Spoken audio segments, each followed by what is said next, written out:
podría ser mucho más grave que pierdan líquido. Por ejemplo, el líquido intravascular, que sí que se podría perder, por ejemplo, por una hemorragia. ¿Y cuál sería más grave? Por ejemplo, si se pierde, no sé, 100 ml en el perrito, repercutiría de manera negativa, igual que en el gato. El gato tiene plasma 250, el perrito tiene 500. Si se pierde 100, ¿en quién repercutiría en mayor? En el gato, ¿no? El gato, porque de acuerdo a su porcentaje, va a tener menos cantidad, por ende, pérdidas, grandes pueden repercutir en este equilibrio que va a haber entre los líquidos. Ya.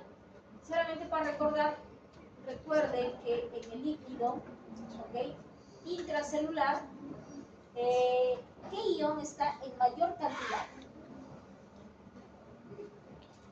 En el intracelular, ¿qué ion está en mayor cantidad? ¿Mayor proporción? ¿Cuál? Sodio. Potasio. Me da Potasio. el potasio en el intracelular, por favor, vamos a matar al perro. Y en el extra, ¿qué va a ser el sodio? No se olviden, no se olviden. Eso es clásico. En el intra, no se olviden que también tenemos magnesio. El magnesio va a ser importante para las reacciones que van a suceder dentro de la célula. Está la osmolaridad. Y recuerden que la diferencia entre líquido extracelular e intracelular es la distribución de los iones. Más sodio en el extra y más potasio en el intra. Y a pesar de eso, vamos a ver que al final, vamos a tener que la osmolaridad tanto en el intra como en el extra van a estar iguales. Es decir, que van a estar en un medio de tipo isotónico o isoosmótico, si hablamos de la osmolaridad. ¿Sí? ¿Se recuerdan de esto? Ya, ¿qué es esto?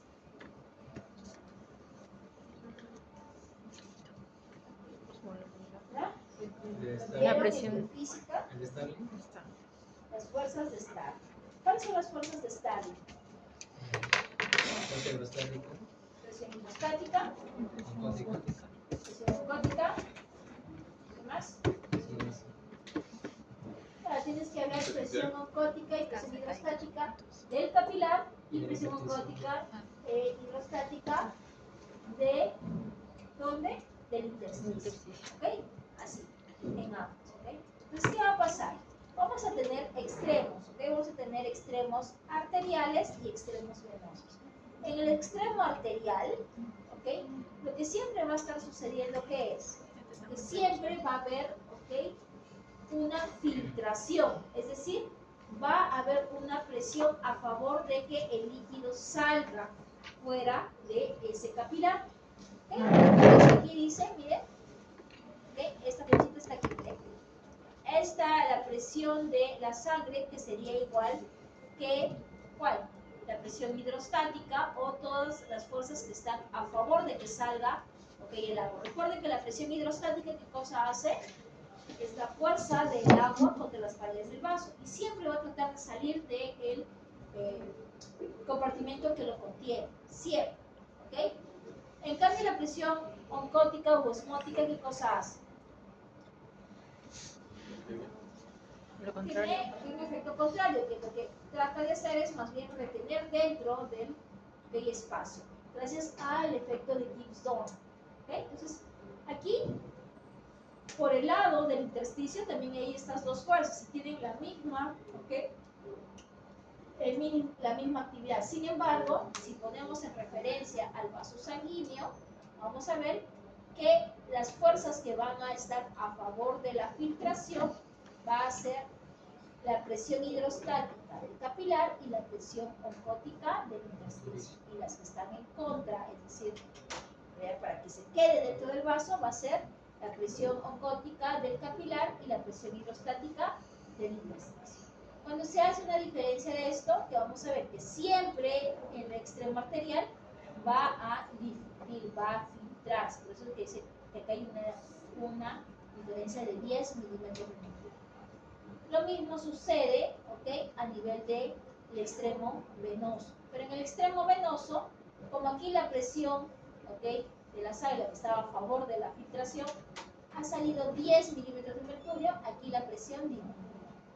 Por eso es que aquí en el extremo venoso va a ir a favor de la absorción. Y aquí tenemos, ¿qué cosa? Que salió 10 milímetros de mercurio y regresó 7 milímetros de mercurio. Entonces al final va a quedar aquí 3 milímetros de mercurio. Y si se quedan 3 milímetros de mercurio en el intersticio, ¿qué cosa quiere decir eso? Bueno, pues ¿es un edema? Sí, es un edema. ¿Ok? ¿Qué cosa es un edema?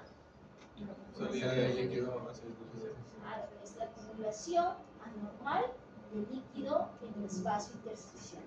Entonces, aquí estamos viendo que sale 10 y regresa 7, quedan 3. ¿Alguien ayudará a estos 3 a volver a la circulación sanguínea? Debería, dice el correo. Claro que sí, pero ¿quién va a ayudar? Aquí va a ayudar el sistema linfático. ¿Okay? Va a tomar 2 y lo va a regresar a la circulación sistémica. ¿Okay? Ahora, si aquí hay una acumulación, por ejemplo, de más de 2, ahí se va a quedar.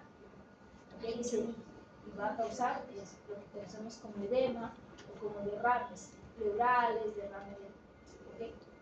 Lo tenemos a nivel de pulmón. ¿Sí? Solamente para que recuerden. No, miren. ¿Okay? Aquí está habiendo acumulación. ¿Okay? Recuerden que en el extremo arterial siempre hay filtración y en el extremo venoso siempre hay absorción. Y esto se explica porque recuerden que en estos capilares lo que va a llegar es sangre arterial, esa sangre que está cargada de oxígeno. Necesitamos que se filtre. En el caso del venoso necesitamos recoger los desechos, por eso necesitamos que se absorba. ¿Okay? Tiene razón. ¿Okay? Ya. Dice, una hipoalbuminemia puede provocar edema. ¿Por qué una hipoalbuminemia puede producir un edema? Es decir, una disminución del albúmina.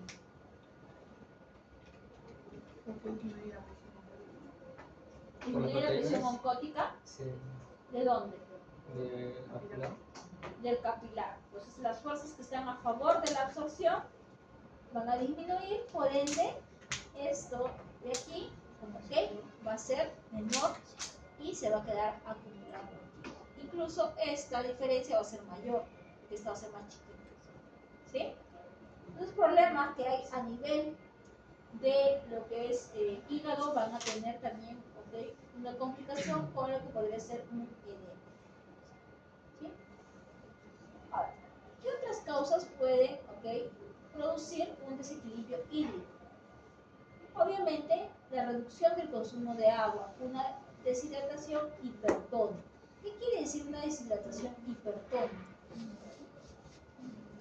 ¿Por qué razones ustedes de repente no tomarían agua, no consumen agua? Se olvidan su botellita, no tienen plata para comprar agua, ¿qué más? Aquí, como el caso de este gatito, vamos a ver que lesiones a nivel de cavidad oral van a limitar su consumo de agua. E incluso las mismas complicaciones de la insuficiencia renal pueden acarrear esto. Lo que es disminución, ¿okay?, del suministro de agua también puede traer como problemas esto.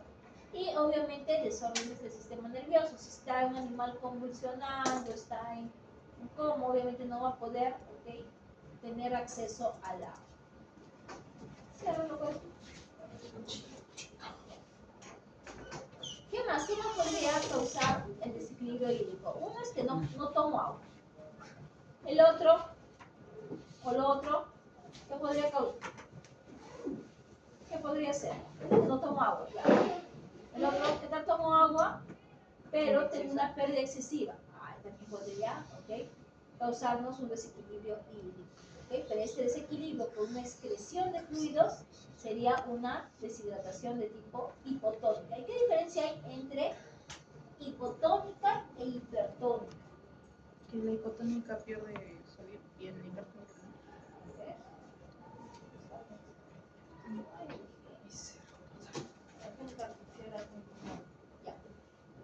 Me dice su compañera que la hipertónica, que cuando hablamos de soluciones hipertónicas estamos, recuerden, comparándolo con la osmolaridad que va a tener la sangre, ¿sí? El plasma. Entonces, su compañera menciona que la deshidratación de tipo hipotónica, ¿cuál es?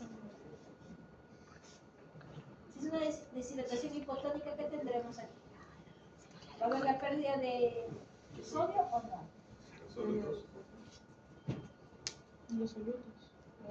Todos los solutos, Sodio. Sodio. principalmente sodio, ¿no? Cloro y sodio, que están relacionados con, ¿okay? Cuando hablamos de los solutos, porque son los que están en mayor cantidad, de mayor equivalentes cuando calculamos la osmolaridad. Entonces, ¿cuándo puedo perder yo o implementar la eliminación de fluidos?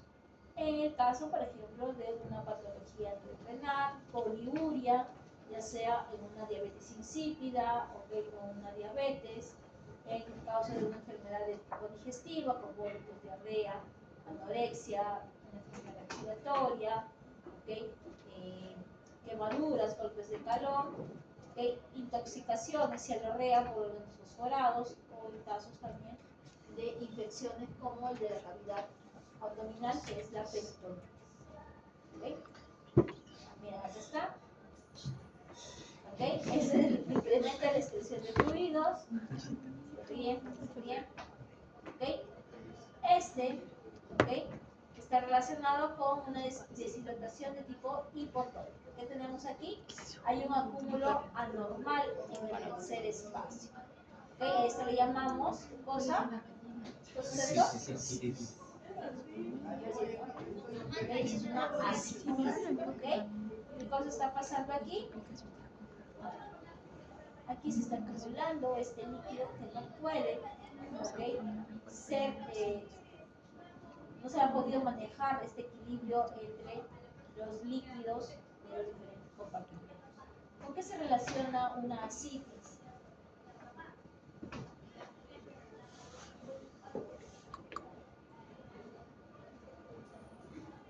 Principalmente con una lesión a nivel del hígado, lesiones hepáticas, ya sea por parásitos, ya sea por tóxicos o por cualquier agente bacteriano, lo que va a causar es que haya un daño, un incremento de lo que es la permeabilidad e incluso la presión hidrostática va a incrementarse mucho.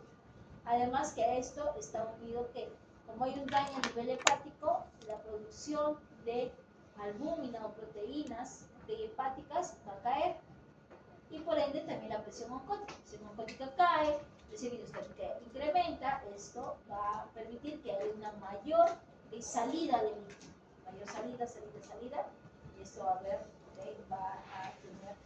lo que es una acumulación en estos espacios. Ahora, ¿creen que va a tener, por qué creen que es malo que tenga ascitis? Porque es feo vernos así, ¿no? Puede provocar Algo va a tener, recuerden, va a poder causar alteraciones a nivel de otros órganos. ¿Qué va a pasar? No van a poder distenderse. ¿Por qué? Porque el líquido está ocupando un espacio. Entonces, no va a poder producirse el funcionamiento adecuado de los demás órganos que pueden estar dentro del cabello. Ok. Entonces tenemos estos tipos de deshidratación. Deshidrataciones de tipo hipertónicas, isotónicas e hipertónicas. Hiper, iso e inter. ¿Qué vamos a ver aquí? Que todas vamos a tener una deshidratación. Entonces, cada una de ellas va a tener una etiología de tipo diferente, como el caso de la hipertónica, en la cual el suministro de agua, el consumo de agua va a ser pues, la causa que va a causar, la causa de este tipo de deshidratación. ¿Qué pasa si yo no tomo agua? El agua viene así solita? ¿O qué pasa? Si yo no tomo agua, ¿qué va a hacer mi cuerpo? ¿Qué mecanismos se activarán? Primero, si no tomo agua, voy a tener sed. Y esa sed, ¿quién la está activando? ¿Recuerdan? Tema de la aldosterona. Aldosterona. Aldosterona.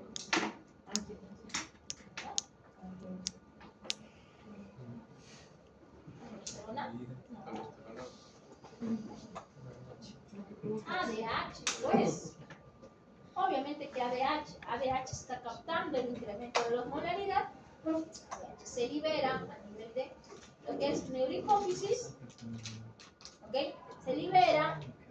¿Ok? Irá al centro de la sed, estimulará que yo busque agua. Y también va a estimular a que se activen los mecanismos de ahorro de agua. Entonces, ¿aquí qué va a pasar? Va a tratar de captar todo el agua que yo puedo estar eliminando. Recuerden que el nivel del túbulo colector va a incrementar lo que es la expresión de las acopolinas para poder captar el máximo de agua. ¿Sí? Aquí va a haber una deshidratación, ¿okay? Sin pérdida de sodio. Por eso es que ADH va a funcionar bien. ¿Okay? ADH. Porque ADH solamente reabsorbe agua. ¿Sí? En el caso de lo que sería una deshidratación isotónica, ¿okay? ¿Qué quiere decir? Cuando decimos isotónica hablamos de que la tonicidad es igual tanto de la solución como en el plasma o en la sal. ¿Esto en qué caso se da? Ahí cuando ustedes hacen mucho deporte, cuando tienen de repente cuadros de enteritis simples o una simple necrosis. Aquí lo que va a pasar es que va a haber pérdida de sodio y de un líquido de tipo isotónico. Lo que se va a perder es líquido isotónico. ¿Se va a perder sodio? Sí, se va a perder. Aquí vamos a tener ¿qué cosa? Como hay pérdida de líquido, vamos a tener deshidratación leve y también como se pierde sodio vamos a tener hiponatremia. Entonces el término hiponatremia es disminución de sodio. ¿Y azotemia qué significa?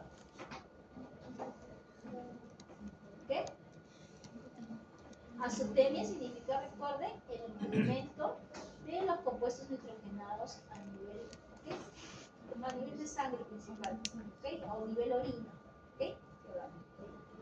Azotemia, todos los compuestos nitrogenados. En el caso de que yo tenga, por ejemplo, o en el caso de que presentaron, se acuerdan su caso de parvovirosis, el tratamiento de soporte que le pusieron era también fluidoterapia. Porque en estos casos va a haber una pérdida de líquido, de tipo, o una deshidratación hipotónica. ¿Por qué? Porque aquí va a haber una pérdida muy abundante de líquidos y de sodio, muy grave. Ahora, aquí, cuando se está perdiendo sodio, ¿quién se necesitará activar? En ambos casos. Aquí sí aldosterona, porque recuerden que aldosterona lo que va a hacer es reabsorber sodio y obviamente mediante ¿sí? Ahora, cuando estos mecanismos no se dan abasto, es que vamos a tener esta deshidratación. ¿Qué cosa vamos a utilizar? ¿Qué cosa utilizan ustedes cuando están deshidratados después de haberse ido a su juerga y están con mucha sed? Es por ahí. Rodrigo, pensé que ibas a decir, no conozco, no sé qué será eso, jamás he tomado. Una chica de sed, ¿no? Muy bien, no conoce. ¿No? Si queda Rodrigo sincero. Falsas, ¿no? Claro, pero hay veces el caldo de gallina porque tiene mucho sodio, más te da, ¿no? Más sed. Más y más sed. Entonces, cuando tomas alcohol, lo que hace es deshidratar, porque tienes mucha sed. Entonces, no, chao. ¿Ustedes no? Bebidas con bastante electrolitos. Claro, para tratar de reponer. Aquí está. ¿Ok? Esta solución es rehidratable. ¿Ok? Que tiene cloro, sodio, potasio, fosfatos, sulfatos, magnesio y tu glucosa para la energía. ¿Ok? Tenemos, ¿ok? Estos compuestos también que se le ponen a los caballos, obviamente caballos que están en actividad, ¿no? En carreras, ¿veis? Son como bolos que están ¿okay? O es como esto que cuando ustedes cuando corren maratones, ¿ustedes han corrido una vez? Sí. Pero bueno, en carreras, 100 kilómetros, 100 kilómetros, 40 kilómetros, 41 puntos y tantos es la maratón.